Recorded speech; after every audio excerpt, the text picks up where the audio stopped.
So today I'm going to be showing you how to do my lighting setup and the different ones I use for most of my environments. So let's jump right in. So right now I have this environment with this crab here.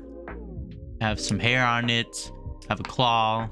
It's like a forest scene. So now that we have that set, the first light I want to talk about is the spotlight. I'll talk about these emission lights later. But the spotlight right here, if we take it off, it's going to be yellow. So this would be just showing the main part of the object I want you guys to see. And so right now I made it yellow. My whole scene is blue and the yellow part kind of contrasts. So blue right here and yellow here right here. And so it's kind of the color theory. So right now my whole scene is blue and I chose to make the light yellow. And then made the exposure 5. Before we had power for lighting and we can make a 500, 600, and you know, that'd be great. You know, you can increase it, but if with exposure you can have even more control over your scene. And so that's a great thing that's been added. And also radius determines how soft and hard the light will be for the scene. And I decided to go for 221 and the spotlight. And the next light I want to do is the second spotlight. And so this light it's less bright than the other. So the second spotlight, it's on the right side right here. We go right here. It's this one right here. And let's go into render view. So right now it looks like this. And so this just evens out the scene for the object, for the crab. And this will be less bright than the other light. So you can see it's 47, 5 for the left light, and it's 28 and 3. And the exposure, the radius is also smaller and stuff. So if you want to make it, increase the radius, make it less harsh. That's pretty much that. But remember, left light is brighter than the right light. And the backlight is also just as important. So we see right here, we went to the backlight. Oh, let me see. Backlight, there's no glow, but with the glow right here, it creates a rim. It just makes the object stand out from the environment. So remember, the backlight also is the brightest light of the 3-point lighting setup, so it's way brighter. So what did I put for here? 7160, yeah. And you just move it around, and that's pretty much it for the lighting setup. But next we want to add a top light. So I have this right here. And so the top light is really important for the scene because it evens out the whole environment. And so I use it for every environment. I use it for every environment that I have. And so if we take it out, you can see it's dark. But when we use the area light right here, if you want to go to area light, you go to lights and you can do point, sun, spot, area. So the area light is the best one. And you can also change the shape to be a disc, eclipse, but I just keep it as square. The spotlight and the area light usually differ in the power. Sometimes the area light will have more power than the spotlight, so you might have to put less or more, but it has the same concepts. And I just made it blue. I think maybe a bit more blue. And also one thing to remember is I made the spotlight yellow, and so you want to add a little mixture of different colors. You can make them the same color, but I like mixing them up. In my opinion, it looks better. And the backlight is more yellow. Maybe you can make it more blue.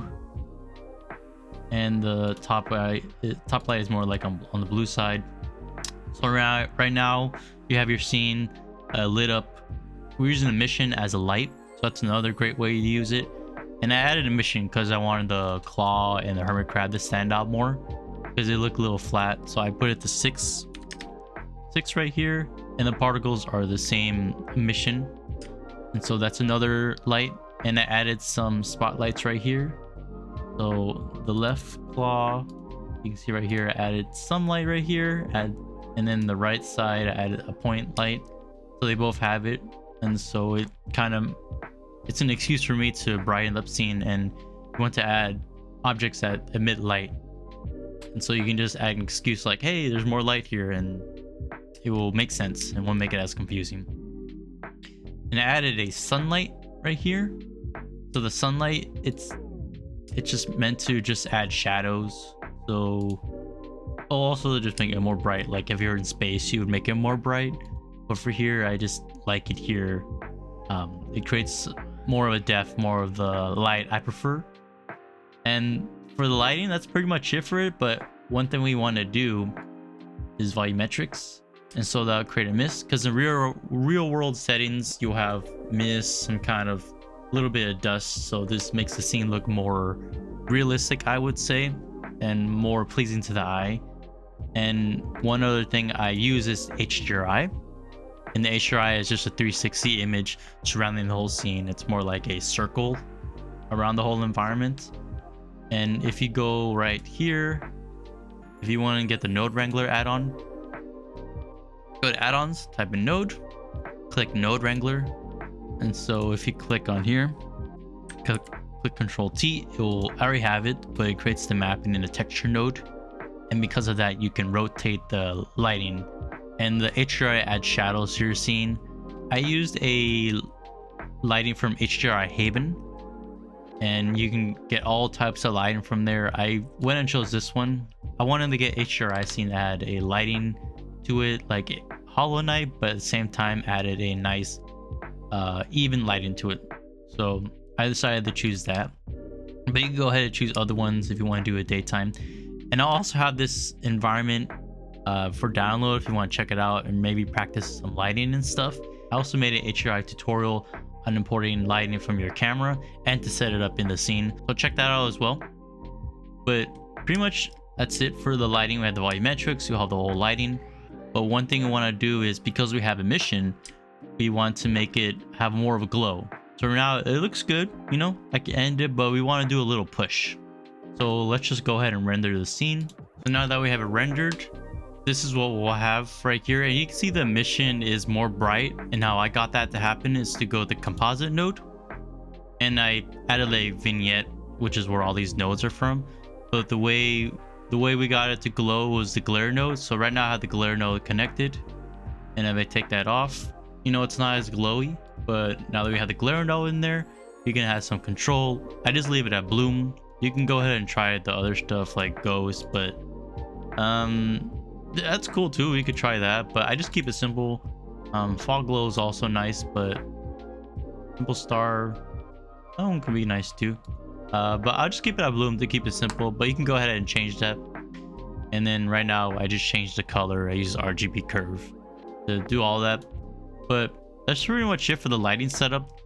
It's pretty simple to use, pretty easy to understand, and you can go ahead, just download the file and try it out yourself. Have it for free. I even made it a simple like breakdown tutorial on Blender and how you can cut the different segments of different types of Blender sections into simple parts, so you can check that out. But that'll be it for the lighting tutorial. I hope you guys had fun, and maybe you guys can mess around with it yourselves, and I'll see you guys in the next one.